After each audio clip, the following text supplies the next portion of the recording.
Assalamualaikum warahmatullahi wabarakatuh. Perkenalkan, nama saya Nur Asif Afifah, NIM 300099182, mahasiswa program Pendidikan Profesi Guru, bidang studi Pendidikan Guru Sekolah Dasar. Di video ini, saya akan memaparkan hasil review dan refleksi pengalaman belajar saya selama mengikuti mata kuliah Filosofi Pendidikan Indonesia. Langsung saja, yang pertama yaitu pengalaman belajar apa yang berguna dan menarik. Pengalaman belajar yang berguna dan menarik dalam mengikuti mata kuliah Filosofi Pendidikan Indonesia adalah pada saat belajar topik 5 yang membahas tentang telah praktik baik pendidikan yang memerdekakan. Melalui pembelajaran ini, saya dapat mengetahui dan memahami konsep pendidikan yang memerdekakan, yang berfokus pada pengembangan potensi individu setiap peserta didik, menghargai keberagaman, dan mendorong kreativitas serta kemandirian peserta didik. Selain itu, saya dapat melihat bagaimana pendekatan ini diterapkan di sekolah, berbagai aspek kurikulum, metode pembelajaran, dan manajemen kelas. Selanjutnya, pengalaman belajar ini tidak hanya menambah pengetahuan dan keterampilan dalam bidang pendidikan, tetapi juga menginspirasi saya untuk terus berinovasi dan berkontribusi dalam perbaikan pendidikan di Indonesia untuk menjadi lebih baik. Selanjutnya yaitu pengalaman belajar apa yang berguna tetapi kurang menarik. Pengalaman belajar yang berguna tetapi kurang menarik bagi saya selama mengikuti mata kuliah ini yaitu pada saat mempelajari topik 1, yang dimana topik 1 ini walaupun memahami sejarah perjalanan pendidikan nasional penting untuk mengerti perubahan kebijakan pendidikan di Indonesia, tapi topik ini kurang menarik bagi saya karena cenderung membahas sejarah kronologis peristiwa dan perubahan kebijakan sehingga membuat saya jenuh untuk mempelajarinya. Selanjutnya yaitu pengalaman belajar apa yang menarik tapi kurang berguna. Pengalaman belajar yang menarik tapi kurang berguna bagi saya adalah pada saat belajar topik 3 tentang identitas manusia Indonesia. Topik ini menarik untuk dipelajari karena penting untuk membangun rasa nasionalisme dan kebanggaan budaya sendiri. Namun kurang berguna bagi saya karena dalam pendidikan formal dapat terjadi ketidaksesuaian atau tidak diaplikasikan antara teori dengan praktik langsung di lapangan. Selanjutnya yaitu pengalaman belajar apa yang tidak menarik dan tidak berguna dalam konteks sebagai calon guru. Pengalaman belajar yang tidak menarik dan tidak berguna dalam konteks sebagai calon guru adalah pada saat belajar topik 2, yaitu tentang dasar-dasar pendidikan Ki Hajar Dewantara. Pengalaman belajar ini cenderung menghafal kutipan-kutipan atau konsep-konsep filosofi pendidikan Ki Hajar Dewantara tanpa penjelasan atau cenderung menjadi kegiatan pasif yang tidak melibatkan peserta didik secara aktif. Kemudian selanjutnya yaitu pengalaman belajar apa yang telah terjadi.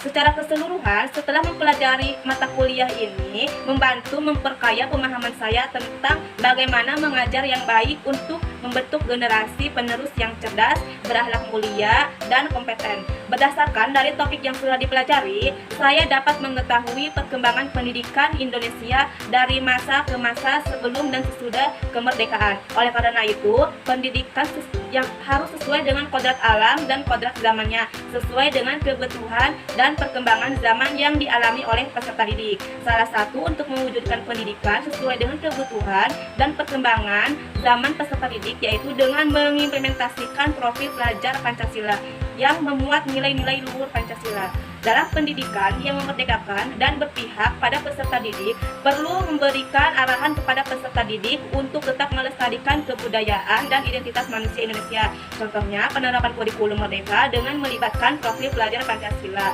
yang merupakan fondasi dalam menyelenggarakan pendidikan di Indonesia. Oleh karena itu, dalam kurikulum merdeka, sekolah memasukkan penerapan profil pelajar Pancasila yang harus diterapkan dalam pembelajaran. Selanjutnya, mengapa hal tersebut dapat terjadi? Hal ini terjadi karena setelah saya memahami pendidikan Indonesia, saya menjadi tahu pendidikan di Indonesia dan filosofi pendidikan Indonesia yang dirumuskan oleh tokoh-tokoh seperti Ki Hajar Dewantara memberikan landasan yang kuat tentang pentingnya pendidikan yang sesuai dengan kodrat alam dan kodrat zaman. Filosofi ini menekankan bahwa pendidikan harus relevan dan konteks sosial dan budaya peserta serta perkembangan zaman agar dapat memenuhi kebutuhan peserta didik secara efektif. Dengan mempelajari sejarah dan perkembangan pendidikan Indonesia, saya memperoleh pemahaman tentang bagaimana sistem pendidikan telah berkembang dan beradaptasi dari masa ke masa untuk tetap relevan. Secara keseluruhan, refleksi ini menunjukkan bahwa pemahaman mendalam tentang filosofi pendidikan Indonesia memberikan dasar yang kuat untuk mengembangkan pendekatan pengajaran yang relevan, inklusif, dan berpihak pada peserta didik. Hal ini memastikan bahwa pendidikan di Indonesia tidak hanya berfokus pada aspek akademis, tetapi juga pada pembentukan karakter dan kompetensi yang sesuai dengan nilai-nilai Pancasila. Selanjutnya yaitu artefak pembelajaran yang dapat saya pilih yang dijadikan bukti hasil refleksi pembelajaran saya, yaitu pada topik 5, bagian mulai dari diri mengenai pendidikan yang memerdekakan dan demonstrasi kontekstual tentang pendidikan yang berpihak pada peserta didik dan memerdekakan peserta didik dalam pendidikan abad ke-21 yang berupa PowerPoint dalam bentuk video pendek. Selanjutnya yaitu analisis artefak pembelajaran. Artefak pembelajaran mana yang dapat saya jadikan bukti hasil refleksi pengalaman belajar. Jadi artefak yang saya pilih yaitu pada topik 5, bagian mulai dari diri mengenai pendidikan yang memerdekakan dan demonstrasi kontekstual tentang pendidikan yang berpihak pada peserta didik dan memerdekakan peserta didik dalam pendidikan abad ke-21. Selanjutnya yaitu mengapa artefak ini yang saya pilih. Saya memilih artefak ini karena dengan menelaah praktik baik pendidikan yang memerdekakan peserta didik, saya dapat mengetahui pemahaman saya mengenai pembelajaran yang memerdekakan dan berpihak pada peserta didik, sehingga dapat mengimplementasikannya di sekolah. Melalui artefak ini dapat mendorong kreativitas dan inovasi yang menunjukkan praktik-praktik baik dalam pendidikan yang memerdekakan, sehingga dapat menginspirasi lebih banyak untuk menjadi guru ketika mengajar, yang dapat meningkatkan kualitas pendidikan dan hasil belajar peserta didik secara keseluruhan. Selanjutnya, bagian mana dari artefak yang mendukung hasil refleksi saya? Bagian dari artefak yang mendukung hasil refleksi saya adalah demonstrasi kontekstual tentang pendidikan yang berpihak pada peserta didik dan memerdekakan peserta didik dalam pendidikan abad ke-21. Karena di dalamnya terdapat poin-poin penting mengenai pendidikan yang berpihak pada peserta didik. Kemudian selanjutnya yaitu rumusan hasil refleksi berupa pembelajaran bermakna. Apabila saya mengajar atau membahas topik ini dengan mempertimbangkan prinsip pembelajaran bermakna yang berpusat kepada siswa, perubahan apa yang akan saya lakukan?